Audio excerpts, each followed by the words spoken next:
All right, so Reusse Unchained here on a Friday. Pat, before we can either get into a deep recap of the Diamond Awards. There's a million Ooh, things we can talk about, but let's talk about where these listeners should buy their cars from first. hey, it's a layup. It's a no contest. It's a pinch hit home run. Go to the Valley Group of GM dealers and Apple Valley, where I've been going for 12, 15 years, probably getting all my cars there.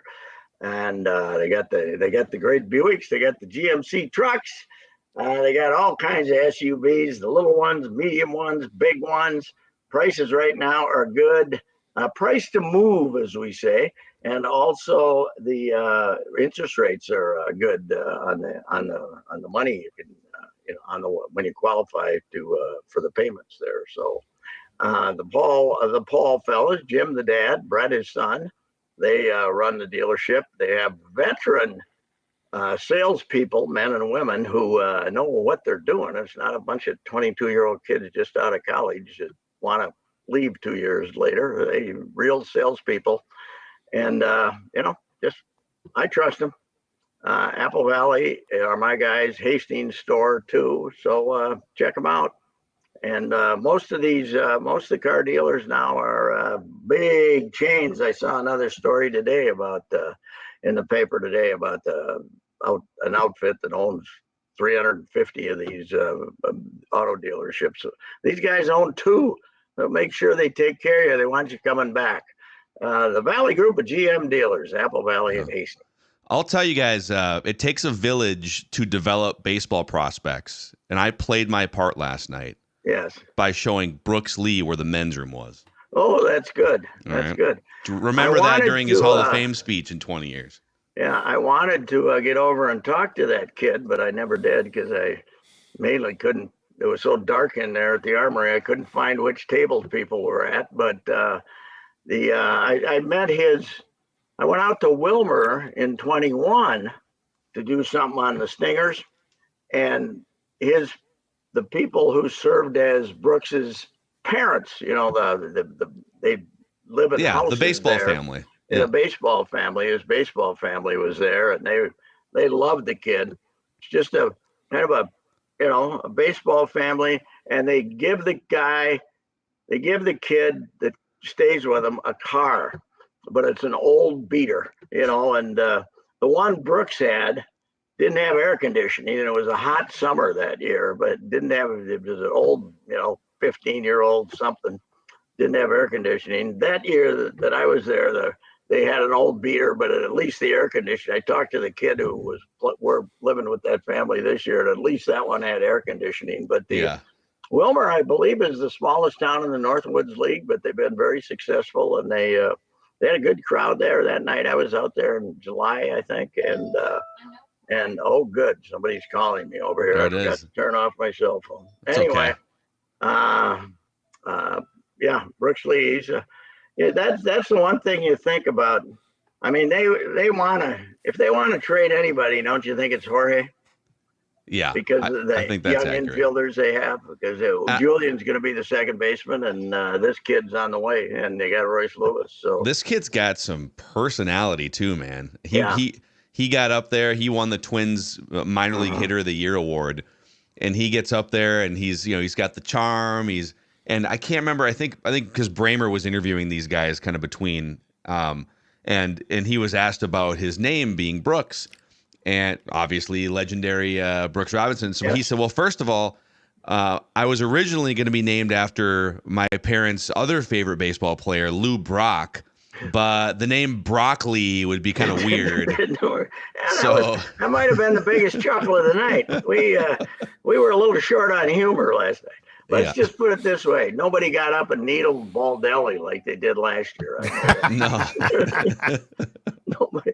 I didn't even see Rocco. He was there someplace, right, hiding down. He was in. Yeah, he was. Actually, at one point he was roaming around kind of back by the production area, and our coworker, one of our awesome sales guys, Matt and Rocco, were just like yucking it up for 10 minets. So he was like, Rocco was a man of the people last night, kind of roaming around like a Fish concert. I'm going to head down to the ballpark, that thing they're doing today, the media thing where they don't really tell us anything, but they act like they're going to. And maybe I'll get to see him there because I want to ask him about the Twins. Because that picture they sent out last year, they had the one twin. They were still sleeping maybe even in the hospital because they were there for a few days. And the one kid was like, "Ugh," and the other little guy was like sleeping on him. And they're going to have two kids, and the one's going to be kicking the crap out of the other one his whole life, So I got to ask him how that relationship is going, if the big bruiser is being mean to his brother or not. So. Yeah. Rocco, the new loose as a goose Rocco, though. Hell yeah. You break a 20-year playoff drought, yeah. and you're feeling pretty loosey goosey. No, it was interesting though. The joy, the massive joy, and I guess there should be joy because now they can't say you've gone 18 games without winning a playoff game. But we did kind of treat that like it was a run to the World Series or something when we were reflecting on it yesterday in the interviews. The roaring crowds. We'll see how the roaring crowds are this year in April when they have the worst schedule in the history of baseball. They're home in April. They get the Dodgers here. Shohei, he might be coming to town on a Monday, a Tuesday, and a Wednesday, early April. Yeah. This is 2 consecutive times too that when the Dodgers have come to town, because the last time was the exact same. It's been April. Yeah, it's so stupid. Why do they do that to us? The one good change they made last year is that they reduced the number of games you're playing against them in your own division, and it didn't really have a huge impact on records, did you think? I mean, the Central was terrible because it was terrible, not because they were playing teams from, more games against teams from other divisions. But it's that was smart, so you don't have those teams. But I still want to get those teams in April. Isn't that we should be playing in April? Yeah, that makes sense. The Clevelands and the Detroits, same division, although they're all bad weather places, So it's. And we're due, by the way. We're sitting here. It's almost February, and it's like 40 degrees. It's barely snowed. That April is going to get. Here's the thing. Weird. We last year had a wonderful baseball drought. Now, I think they had one rain delay. We had one game that they played the next day, but not because of rain, because they thought it was going to, right? Remember, they had one, they pushed back. And I think they had one other rain delay. And that does not happen again. Yeah. Drought might not be good for the farmers, but it's terrific for baseball. And the schedule was very favorable last year. A lot of games in the summer, and this year it's just the opposite. And we're going to have, 7 rain postponements and 12 rain delays because that's the way it works. It's like the Vikings. You get all the breaks one year, you don't get the breaks the next year. We told you that. This season, we knew in August the Vikings weren't going to have a good year because they had too good a year the year before. And that's the way it's going to be in baseball, too. 20 inches of snow in April. Yeah. That said, though, if they can replace Sonny, the team's about the same, maybe even a little better if Reusse Lewis is healthy and Eddie Julian. Now you're not in a complete panic when somebody hits him a ground ball. So, he played better the month or 6 weeks at second base. So the lineup, and now we don't know if Buxton can play center. They're hoping he can play center with this new surgery. But, the lineup will be probably better because of, assuming they'll be healthier.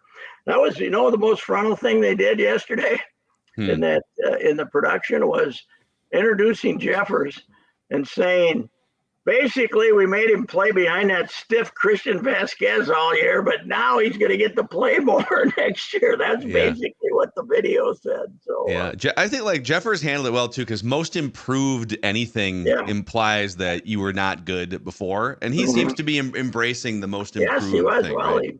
There was a reason he went home and changed everything with his swing. That was told to us before we saw the improvement. So that wasn't something that, that was made up. that he was talking about that in March in Florida, how he remade his swing, and it worked. He was an effective player. A lot of them. Some of the guys that watch catching a lot closer than I do still think he's a couple of ticks below Vasquez as far as handling pitchers and stuff like that. But what are we? And as of right now, Vasquez and his $10 million are still on the books, you're not right? going to get rid of him. Somebody was telling Bobby Nightingale was, and I were talking about it. And I said they can't get rid of him, and he said I think they can. Somebody will take him. So, and he's pretty plugged in. Poor Bobby, however, the Star Tribune ran a list of. Did we talk about that, Bobby? Of guys who voted for Joe and who didn't vote for Joe, and Bob Nightingale was on the list of who didn't vote for Joe. Oh, and people thought, why didn't he vote for him? A, Bobby doesn't have a vote yet; he hasn't been in 10 years. B, it was Dad. It was Dad that did vote, but everybody. How's that guy from the Star Tribune not voting for Joe?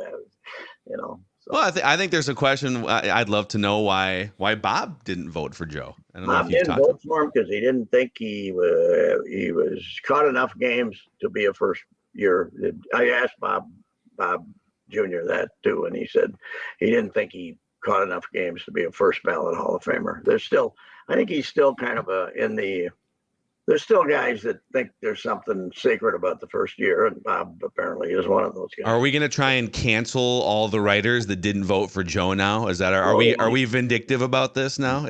I don't know. It's I did not reveal my ballot for years just because so many people were screaming they have to reveal their ballots. If you would have just shut up, I would have revealed my ballot after the voting was done. But the fact, that it was only 15 years ago, maybe, that they started putting people's ballots on a website 2 weeks after the voting. And, for years, half the votes weren't revealed. And I didn't reveal mine just to agitate people. I didn't care what, I'd tell everybody who I voted for, but I didn't, the people screaming that we had to reveal our ballots was, believe that or not, I was trying to be a contrarian there. So. Did we get a TV update last night? Do we know where the hell we're going to watch these games? It wasn't mentioned, was it? I have one. I actually sleuthed a little. Okay. They didn't say anything publicly yet. I can tell you that there is a very important, very high level meeting about the TV situation yesterday morning. But I don't know if they finalized something, but it was like an ownership level meeting took place about the current TV situation yesterday morning. So I don't know, maybe they'll announce something today at the media luncheon, or maybe we have to wait longer. So it looks like it's going to be another year of Bally with streaming rights still to be finalized, but at about half the price, right? At quite a reduced price, unless they came up with another option. But Bally's made this partnership with Amazon that they're trying to kind of steal everybody's streaming rights at half, at a low price, and I don't think the Twins or anybody else wants to do. Maybe they'll do it for 1 year, but they're not going to give the streaming rights away. Bally wants the streaming rights for the next 5 years or something. They're not going to get those. So, but the problem with that, Pat, is the blackout rules apply. Then that's what they've got to get past. Yes. If you stay with those blackout rules on streaming, that defeats the entire purpose of this whole thing. And it also doesn't it defeat the what Corey Probus told us when he said he was switching to TV, that we were going to get rid of the blackout rules? Yes, 100%. And is Bally going to waive the blackout rules? They got to, at least on streaming, you got to waive the blackout rules, right? Yeah, I would think that after this year, they're going to have to kind of duct tape things together. Yeah. I would hope that given another year, we can just get into a more for at least half the teams in baseball, including the Twins that need to package together. Just put the games on Amazon Prime. This is a crisis, though, in baseball. This is, when you got the Texas Rangers saying we can't afford to sign the left-handed pitcher because we don't have a TV deal. Did he sign yet, by the way? No. I didn't think he signed it. There's a lot of guys out there. He is, I think, trying to wait out Texas. I think Texas said we'll come back and get you once this is done. Nobody expected it would go this long. He overpriced himself for you have a good 2 months and all of a sudden you think you're worth $200 million. I don't think so. Do you think Judd brought this up yesterday on the Twin show? So 2 years ago, they went to Scott Boras, or vice versa. Actually, Scott Boras went to the Twins and said, "Hey, we can't find the deal we want long term for Correa. So let's do a 1-year deal that's dressed up as a 3-year deal. If we want it to be a 3-year deal, let us use you to get Carlos Correa $35 million, right?" Well, Jordan Montgomery, Blake Snell, Cody Bellinger are all Scott Boras clients. Spring training's in 2 weeks.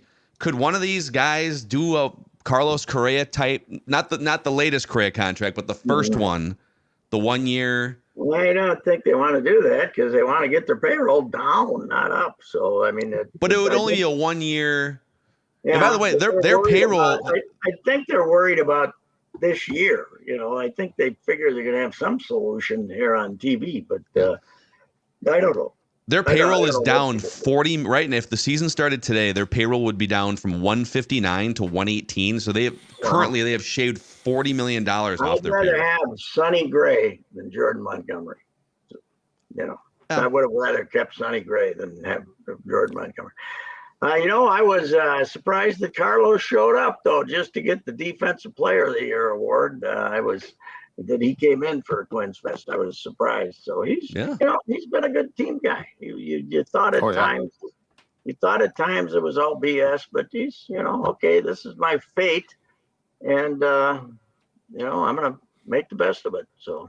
And he's the rare Minnesota athlete that isn't afraid to talk about championships. I mean, and I don't think he's full of it. I think, he knows what that looks like in Houston. He's played 90 playoff games. And every time he talks about the goal, he is very clear. We are going to win a World Series while I'm here, and whether that happens or not, the Vikings get very nervous about that. Kirk Cousins I don't think Kirk Cousins has ever said Super Bowl in the 6 years he's been with the Vikings. No, for good reason. Who's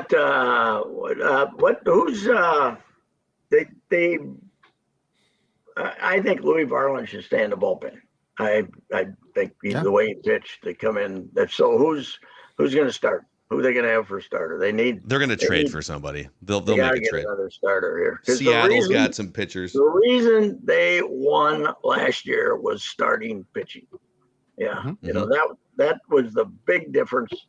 So you could overcome injuries, and I think the one disappointment to me this week though was Joey Gallo signed. So we're not getting Joey back. I'm very, very. Would you? Okay, we asked this. So Miguel Sano got a minor league deal with the Angels, and Gallo got a major league deal, $5 million with the Nationals.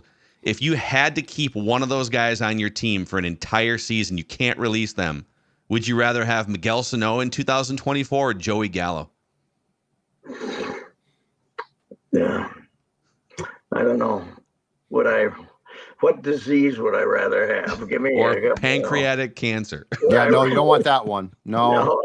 Would I rather have COVID or just the good old flu that you could never beat? No, COVID think, with the shot too. I think probably Miguel because he's a right-handed hitter and they need right-handed hitters more than left-handed hitters. Joey, plus I think Joey was more certain to strike out the last 2 months of the year than any baseball player I have ever witnessed in my life. When you can't hit a fastball above your navel and you can't hit any breaking ball at all for 2 months, that's a bad sign. That's not a good sign. It was incredible the way he missed breaking balls last year. It was just amazing. The good news, Pat, is that supposedly Sano's in the best shape of his life. So this is going to be a new Miguel. He's lost a lot of weight. He was 252 when he came up to big leagues in 2015, right? So I doubt if he's 252.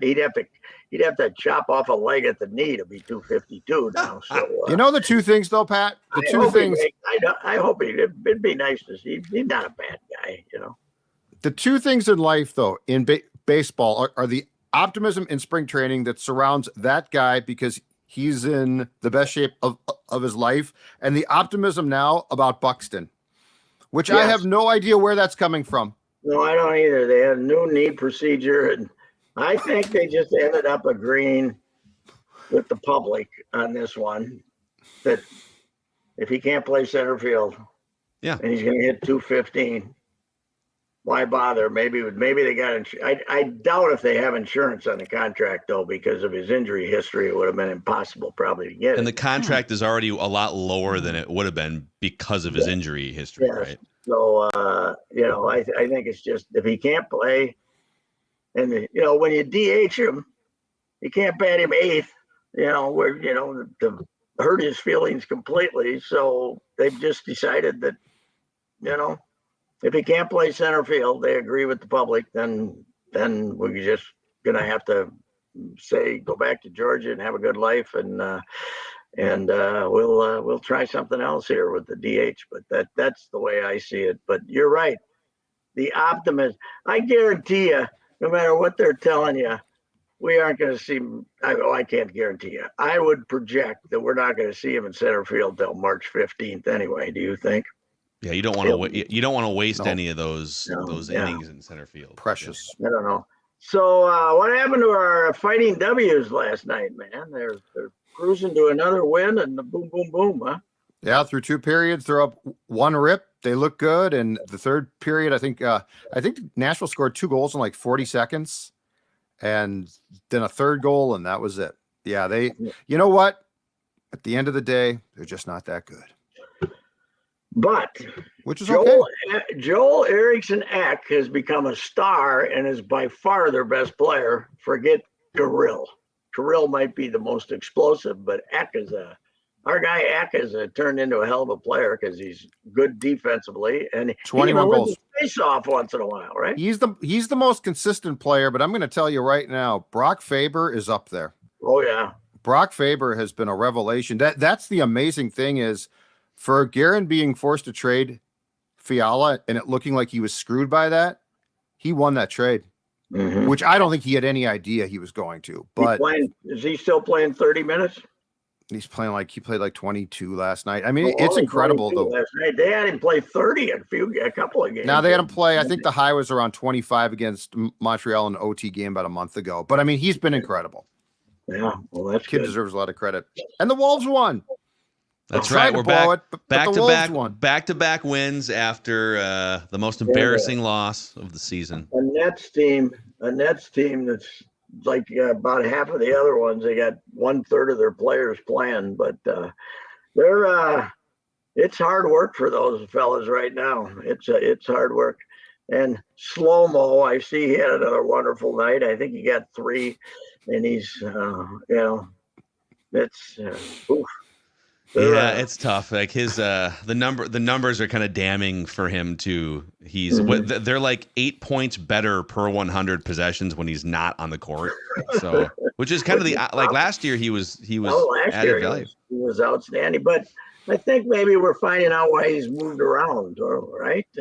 Yeah, he does add some value, but him not being willing or able to take those shots anymore from the corner. You can tic-tac-toe pass and Kyle's wide open in the corner. She doesn't shoot that shot anymore. So yeah. It's, and this despite he gets away with more traveling than anybody in history as he's going slow. They can't keep. He doesn't have the Euro step. He's got the Euro Africa Asia step. They let him take about different continents. Yeah. What is it? A dance? Yeah, it's weird. But hey, I was thinking about this though. We got the new Rocco, right? Who's kind of an animated guy. We got O'Connell, who's fine when he's not sitting next to Quasi. And we got Finchy, who we all love. Finchy's going to tell you the truth. And we don't know Heinze well enough yet to know how he is. But we got pretty easy coaches to deal with around here right now. Yeah, we're in a pretty good spot. They're all like parents. They're all like dads, pretty much. Yeah, we just only have one hope, and that's that they don't spend their money on Kurt. They spend it on more valuable players such as JJ and Daniel Hunter. But we don't know. We'll have to wait that one out, I guess. Yeah. Well, we gotta run here. Speaking of those Vikings things, so we have to speculate on our Feedback Friday Purple Daily here. So we'll say goodbye to you and enjoy your. Start with Kirk. You're gonna throw the atom bomb right away. You're gonna go somewhere. I think we'll tuck it 5 minutes in. We'll give people 5 minutes. I'll see you at the of luncheon, else. Reusse. Bye. All right. See you later. All right, there he is, Patrick Reusse. Reusse Unchained here, presented in part by Zero Res as well. If you're interested in just breathing cleaner air in your home, how about get a deep clean from Zero Res? You can get the Score North Special, which is 3 rooms, Zero Resified, starting at just $119. And this month, take $75 off when you get your air ducts cleaned. 952-0-RES or ZeroResMinnesota.com. Say you want the Score North Special and spell it forward or backwards. It spells the same, Zero Res.